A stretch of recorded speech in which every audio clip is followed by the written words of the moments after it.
Caso ocorre nos Estados Unidos. Em setembro de 2025, um caso em um motel de Dallas chocou o estado e atraiu atenção internacional. Uma discussão banal virou um evento horrível, presenciado por testemunhas e registrado por câmeras de segurança. Este é o caso de Chandra Nagamalaya. Chandra nasceu em 2 de dezembro de 1974 na Índia, onde era empreendedor. Ele gerenciava um hotel em Bangalore, mas procurava melhores oportunidades fora do país. Em 2018, ele se mudou para os Estados Unidos, juntando-se ao irmão que já tinha um negócio de hotelaria lá há décadas. Ele se mudou para Dallas, Texas, com a esposa e o filho, nascido em 2007. Até 2025, a família já tinha feito de Dallas seu lar. Em Dallas, Chandra trabalhou duro como gerente no Downtown Suites Motel, em Old East Dallas. Amigos e parentes carinhosamente lhe deram o apelido de Bob. Era conhecido como marido dedicado, pai amoroso e alma bondosa. Um amigo próximo o descreveu como uma pessoa alegre que nunca ficava com raiva, alguém que levava as piadas na esportiva e sempre evitava conflitos.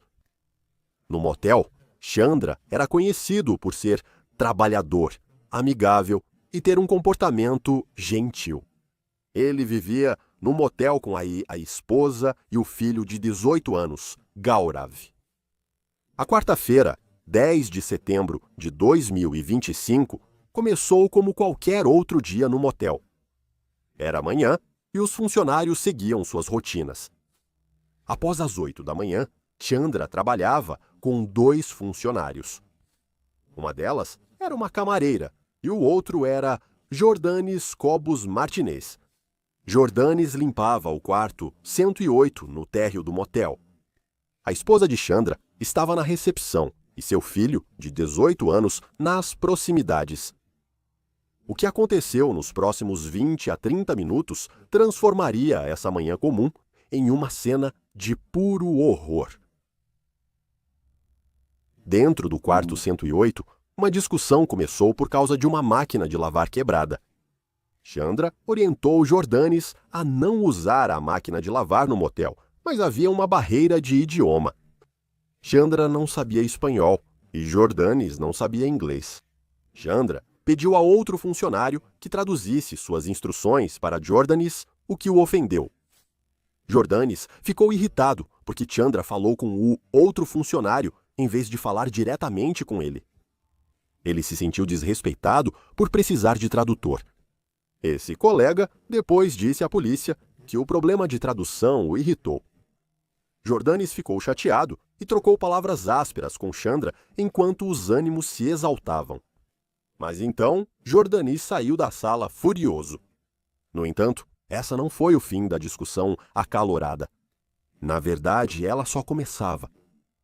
Jordanes voltou para o quarto momentos depois, só que desta vez armado com um grande facão, e o que se seguiu foi uma explosão repentina de violência.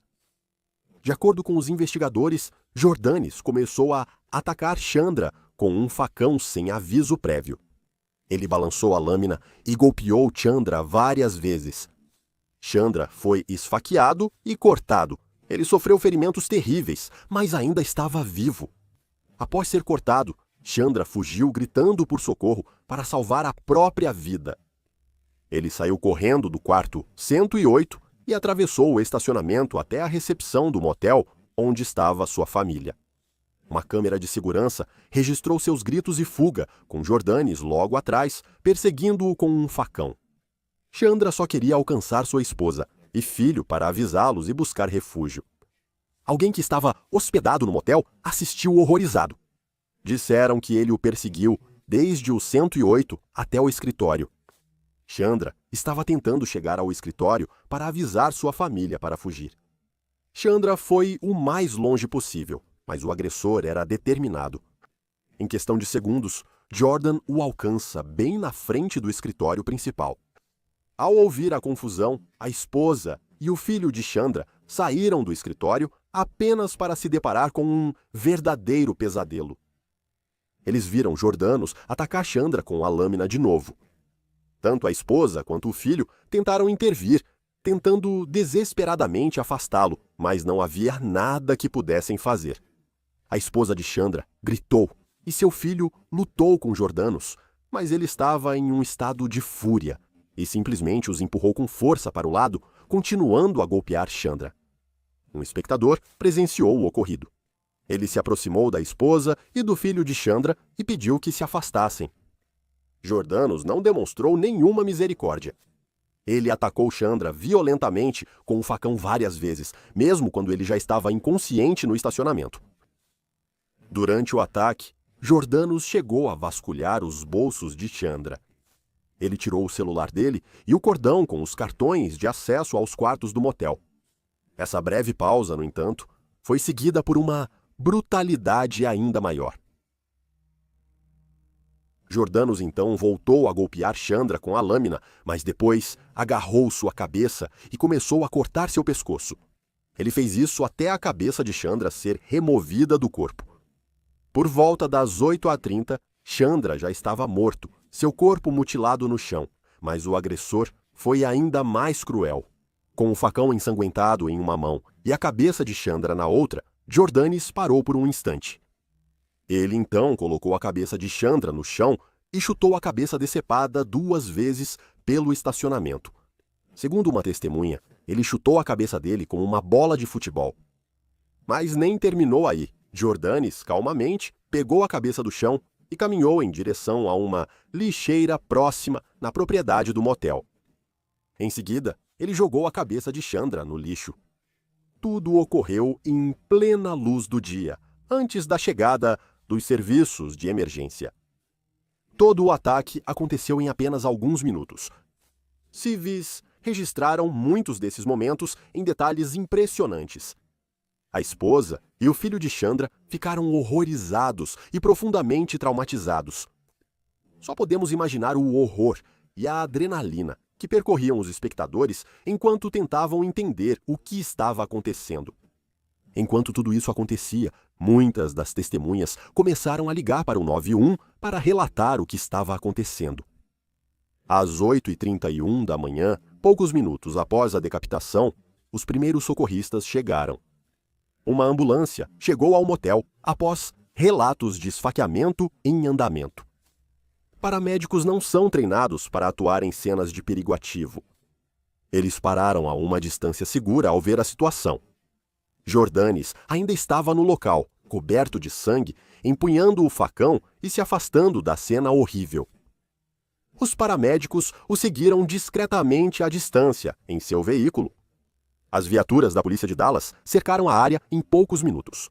Por volta das 8h35, os policiais localizaram Jordanes a cerca de um quarteirão do motel e avançaram para prendê-lo. Ele não foi muito longe. Ele ainda estava perto da propriedade e não fez nenhum esforço real para se esconder ou fugir rapidamente. A polícia disse que, ao prendê-lo, ele segurava o facão ensanguentado e o celular de Chandra.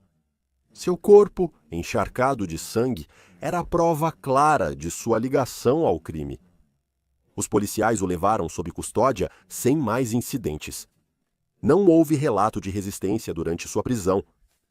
Então, agora você provavelmente está se perguntando quem era esse homem e o que poderia levar alguém a fazer isso. Jordanos nasceu em março de 1988 em Cuba. Em algum momento, ele deixou Cuba e entrou ilegalmente nos Estados Unidos, acabando por residir no Texas. Em 2025, ele era funcionário de manutenção ou limpeza no Dallas Motel, onde Chandra era gerente. No entanto, por trás desse papel discreto, de faz-tudo de motel, havia um longo e violento histórico criminal em vários estados. Nos 8 anos antes do assassinato, ele foi preso e acusado na Flórida, Califórnia e Texas. Em 2017, na Flórida, ele foi preso e acusado de furto qualificado de um Mercedes-Benz. Naquele ano, na Califórnia, ele foi preso por tentar roubar um carro. Segundo a polícia, ele estava nu, tentou arrastar uma mulher do carro, entrou com ela no veículo e a agrediu.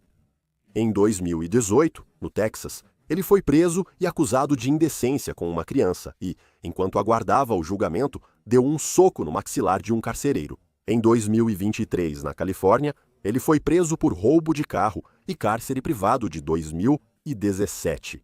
Em agosto de 2023, um juiz da Califórnia concedeu-lhe liberdade condicional pela condenação de cárcere privado. No fim de 2023, ele foi preso no Texas por mandado de foragido e entregue ao Serviço de Imigração e Alfândega dos Estados Unidos da América. Com seu extenso histórico criminal, um juiz de imigração já havia ordenado que ele fosse removido e deportado de volta para Cuba. No entanto, Cuba recusou aceitá-lo por seu histórico criminal, deixando-o retido sob custódia nos Estados Unidos. Segundo a lei dos Estados Unidos da América, se o país de origem não fornecer documentos de viagem, o Serviço de Imigração e Controle de Alfândega deve liberar o imigrante sob supervisão. Assim, em 13 de janeiro de 2025, o Serviço de Imigração e Controle de Alfândega liberou Jordanes da detenção sob uma ordem de supervisão. Ele foi libertado nos Estados Unidos, mas deve se apresentar regularmente. Em setembro de 2025, Jordanes morava em Dallas e trabalhava num motel. Apesar do passado alarmante, Jordanes evitou prisão permanente ou deportação. Após sua prisão, ele foi descrito pelas autoridades como um criminoso bárbaro com uma longa ficha criminal. Nesse contexto, ocorreram os eventos de 10 de setembro de 2025. De volta ao motel, investigadores e peritos começaram a analisar a cena horrível. Os restos decapitados de Chandra foram achados no estacionamento e sua cabeça na lixeira onde o assassino a jogou. Mesmo para detetives muito experientes, a brutalidade foi chocante. A violência empregada deixou todos muito perturbados. Durante o interrogatório policial, Jordanes admitiu o crime quase imediatamente ao falar com um detetive. Com a confissão, imagens das câmeras e testemunhas, ficou claro que ele era o responsável pelo assassinato, mas a polícia ainda buscava um motivo. Por que ele fez isso? A resposta era muito trivial. Pela confissão dele e pelos relatos das testemunhas, parece que o motivo foi que Jordanes ficou enfurecido por causa de uma suposta ofensa na comunicação.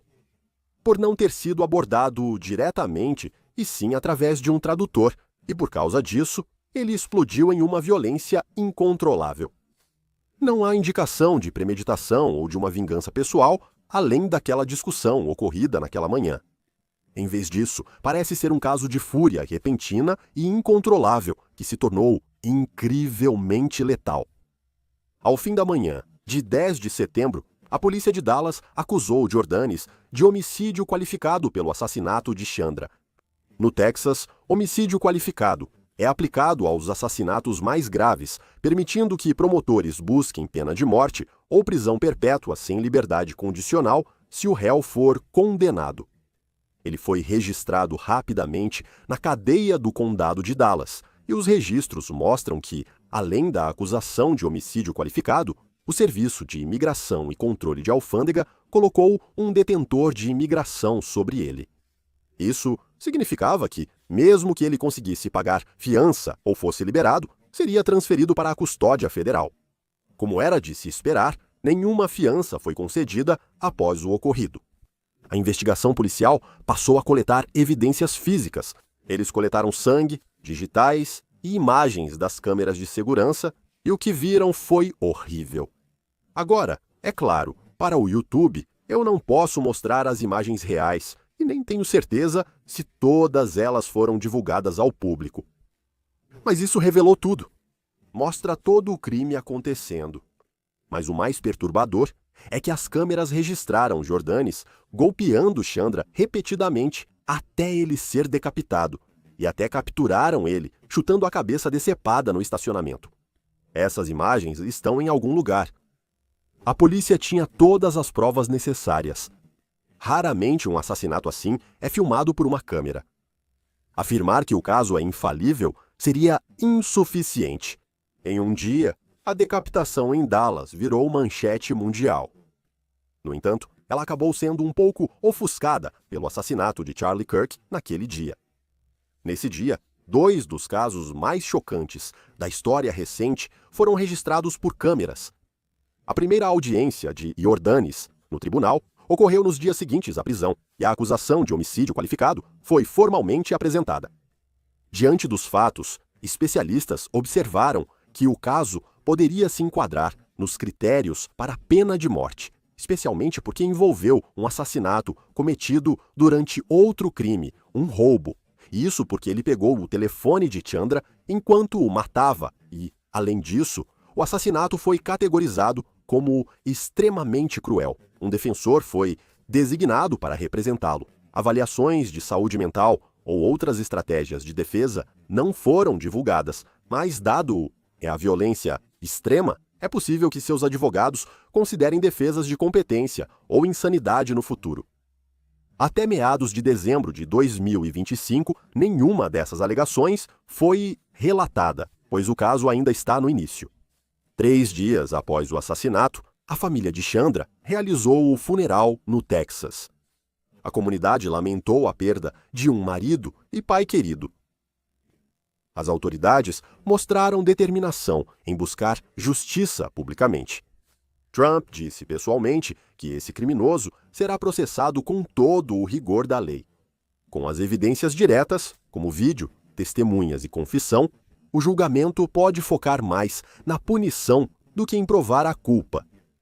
Também vale mencionar que, devido ao seu status migratório, qualquer sentença será cumprida nos Estados Unidos e ele não pode ser deportado, a menos que seja liberado de alguma forma. O caso da decapitação em Dallas é um dos mais horríveis dessa região nos últimos tempos. E o fato de ter sido registrado em vídeo só aumenta o horror. Muitas pessoas estão esperando pela pena de morte. No entanto, alguns especularam que, devido à natureza do crime, a defesa poderia ter a oportunidade de alegar insanidade. De qualquer forma, é provável que Jordanos nunca mais veja a luz do dia.